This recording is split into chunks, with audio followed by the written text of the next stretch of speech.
विकास पुरुष नीतीश कुमार कहलाते हैं। विकास करने के लिए प्रधानमंत्री अपनी बात करते हैं कि विकास हो, कहा जाता है डेवलपमेंट और हिंदुइज्म का कॉकटेल उन्होंने ज़बरदस्त तैयार किया और इसीलिए तीसरी बार भी प्रधानमंत्री बने हैं। डॉक्टर संजीव क्या सोचते हैं इस बारे में? देखिए, ये भारत का दुर्भाग्य है कि यहाँ के लोगों को हिंदुत्व अपने आप को दिखाने के लिए किसी पार्टी का सहारा लेना पड़े। हम गर्व से कहते हैं हम सनातनी हिंदू हैं, राष्ट्रवादी हिंदू हैं, लेकिन किसी पार्टी के कारण नहीं है। किसी पार्टी का झंडा उठाने से हिंदुत्व का आप नहीं सर्टिफिकेट दे सकते हैं भारत में किसी को आप। और ये हिंदू मुस्लिम बहुत हुआ, अब इससे मतलब नहीं होता है। हम जहां भी रहेंगे हम अपना हिंदुत्व का झंडा उठाते रहेंगे। हम महागठबंधन में थे, हमारी सरकार थी, उस वक्त भी वहाँ पे एक राजद के विधायक थे, मिनिस्टर थे, शिक्षा मंत्री। जिस दिन वो बोलना शुरू किए रामायण के बारे में, सबसे पहला विधायक मैं था। भाजपा का भी एक आदमी नहीं बोला, सबसे पहले मैं उसका विरोध किया खुल करके। इसका क्या मतलब हो गया भाई कि प्रधानमंत्री के कारण कोई हिंदुत्व में बढ़ावा हो गया? ऐसा कुछ नहीं है। जो सनातनी हैं, आपको जानकारी होनी चाहिए, आप भी हैं, कि हिंदुत्व तो धर्म तो पहले से सम्राट अशोक के समय सब खत्म कर दिए थे। सब सम्राट अशोक के बाद जो उनका जो सारा था परिवार के जो लोग बनते रहे सम्राट, राजा वृद्धस्थ तक में तो हिंदुत्व खत्म कर दिए थे। सारे लोग भारत में सब आपको बौद्धिस्ट हो गए थे। उसके बाद उनके सेनापति थे पुष्यमित्र शुंग थे। तो वो फिर उनका एसेसिनेशन करके जब वो बने, गद्दी पे आए, तो सुंग डायनेस्टी हुआ बिहार में, भारत में 150 साल चला।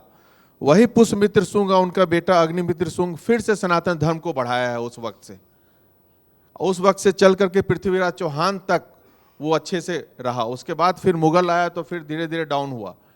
तो अब ये हिस्ट्री में जाइएगा तो हम लोग तो ऐसा कुछ नहीं है कि किसी दल के कारण या किसी व्यक्ति विशेष के कारण हम लोग हिंदुत्व की बात कर रहे हैं।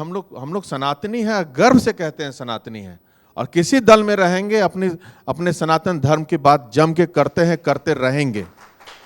किसी दल में रहेंगे, इससे बहुत सवाल उठ रहा है। और सवाल तब से उठ रहा है जब कहा जाता है कि नीतीश जी विश्वास मत हासिल कर रहे थे और आप पीछे से विरोध कर रहे थे। कुछ ऐसे नेताओं के रिंग लीडर बने हुए थे। जरा इससे भी पर्दा उठा दीजिए। पीछे चर्चा बड़ी होती है कि जेडीयू के साथ, जेडीयू में रह के आप विश्वासघात कर रहे थे और इसीलिए जिनको चिंटू पिंटू आप कहते हैं उनको मौका मिल गया और उन्होंने आपके खिलाफ मोर्चा खोल दिया।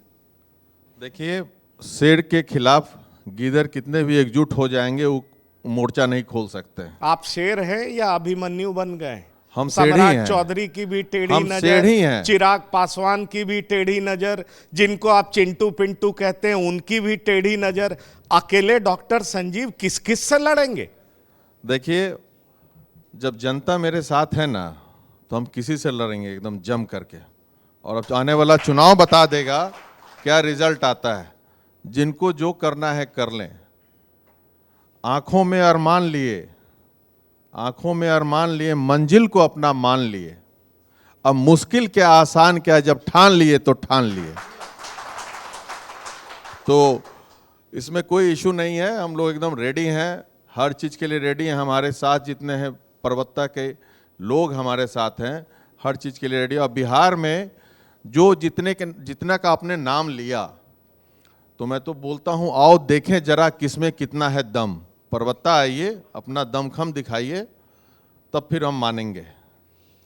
क्या आप ये मानेंगे कि नीतीश जी की सरकार का विरोध आप कर रहे थे विश्वास मत के दौरान? देखिए, विश्वास मत के दौरान विरोध तो नीतीश जी के सरकार का नहीं, उनके इर्द गिर्द जो चट्टे बट्टे हैं, कुछ पदाधिकारी हैं जो पर्वता के विकास को बाधित कर रहे थे, जो भ्रष्टाचार में लिप्त थे, कुछ मंत्री हैं, मैं उनका विरोध कर रहा था। और मैं खुल के, ऐसा नहीं कि आज माननीय मुख्यमंत्री को भी बोल के मैं विरोध किया हूं। ऐसा नहीं कि भाई ये लोग इंटरफेयर कर रहे हैं।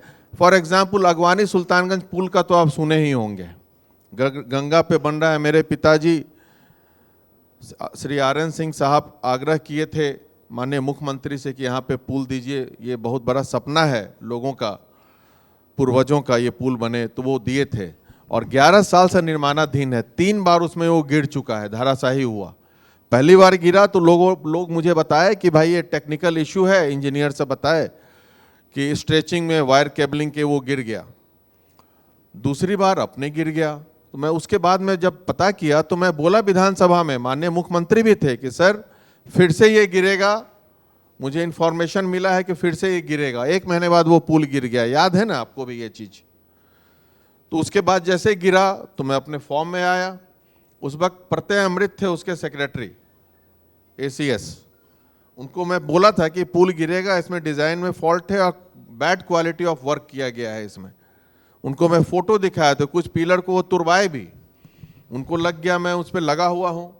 उनका बहुत चहेता है एक रॉडिक कंसल्टेंट, जो हर जगह कंसल्टेंसी में, हेल्थ में जाते हैं तो हेल्थ हो जाता है, और फिर उसके बाद रोड में जाते हैं तो रोड का कंसल्टेंट। बड़ा आरोप लगा रहे हैं जो आप वर्तमान समय में बिहार सरकार के चीफ सेक्रेटरी हैं, आपको उन पे जानकारी सीधा आरोप लगा रहे हैं आप। आपको जानकारी होना चाहिए, प्रोटोकॉल में एक MLA चीफ सेक्रेटरी से ऊपर होता है। मैं बिल्कुल इस बात को मानते हैं मानता ना? हूं, पर सबसे सीनियर एडमिनिस्ट्रेटिव ऑफिसर पर यही सब जिसको मैं सारा बता रहा काम हूं। एग्जीक्यूशन का मैं पावर बता रहा होता हूं, है। ये आदमी क्या किए, स्पेशली मैसेज से आवाज उठाया। मेरे यहाँ एक भूड़िया आश्रम जाने वाला पुल है, आप लोग जानते होंगे, वो बना और 4 बनते गिर गया, बह गया, वो अलग है। इसके अलावा उसके बाद मैं लगातार बोलता रहा इसको बनाइए, और हर साल 1-2 लोग उसमें एक्सीडेंट करके मरते हैं। फाइनली जब तक वो रहे ACS, वो पुल नहीं बनने दिए। जैसे वो हटे, फिर मैं मिहिर सिंह जी से मिला, पुल सैंक्शन हो गया, टेंडर हो गया, वो पुल बनने जा रहा है। तो ऐसे लोगों का मैं विरोध किया, आरोप नहीं लगा रहा हूं, सत्यापन कर रहा हूं अपनी बातों का। मैं उस वक्त भी बोला था, आज भी बोल रहा हूं। वो आदमी, अगर विकास अवरोध हुआ है पर्वतता में तो उनका बहुत बड़ा योगदान है। वो पुल गिरता नहीं। एक आदमी को वो 63 करोड़ रुपया रॉडिक कंसल्टेंट को मैं राइट टू इंफॉर्मेशन से निकाला, उसको दिए वो। भाई क्या रिलेशन है आपका? और सरकार का क्या है कि एक ही प्रत्यमृत IAS हैं, लॉ में जाते हैं, कभी लॉ डिपार्टमेंट के बजाय प्रधान सचिव तो वो जज बन जाते हैं, हेल्थ में आते हैं तो डॉक्टर से जो ज़्यादा टैलेंटेड हो जाते हैं, RCD में गए तो सिविल इंजीनियर से भी ज़्यादा टैलेंटेड। अरे और भी लोग हैं, और भी IAS हैं, और IAS को आप क्यों नहीं मौका देते हैं?